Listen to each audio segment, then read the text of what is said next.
Le travail de nuit concerne tout travail effectué entre 21 h et 6 h du matin. Il est en augmentation depuis 20 ans et concernerait plus de 15% des salariés, soit 2,5 millions de personnes.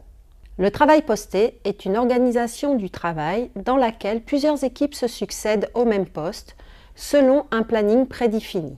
L'exemple le plus connu est le 3-8, où 3 équipes différentes travaillent alternativement le matin, l'après-midi et le soir.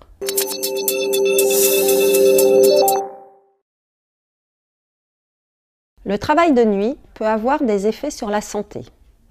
Certains effets sont avérés, tels que les troubles du sommeil, une augmentation de la somnolence ou le syndrome métabolique.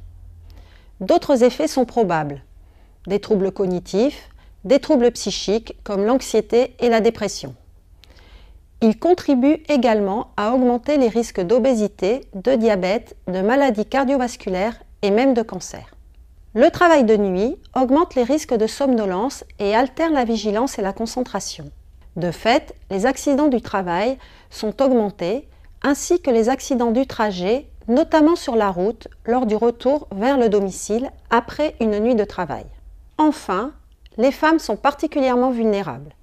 Le travail de nuit augmenterait le risque de cancer du sein et pourrait être à l'origine d'anomalies lors du déroulement de la grossesse.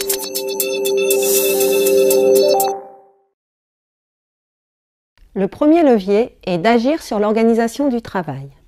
Par exemple, pour le travail posté, l'entreprise peut adopter un rythme de rotation rapide, tous les 2-3 jours, ce qui diminue l'impact sur la santé des salariés. Dans tous les cas, il est indispensable que les salariés concernés soient consultés au préalable à la mise en place de ces horaires. Il est aussi possible d'agir sur l'aménagement des locaux. Par exemple, en adaptant une salle de pause pour permettre aux salariés de réaliser des micro-siestes. L'information des salariés est également primordiale, à la fois sur les effets du travail de nuit et les moyens de s'en prémunir, mais aussi sur la gestion de leur sommeil et de leur alimentation. Le service de santé au travail est un interlocuteur privilégié pour l'entreprise, les représentants du personnel et les salariés. En tant que conseiller, il pourra aider à la mise en œuvre des mesures de prévention collective tout en assurant le suivi individuel des salariés exposés.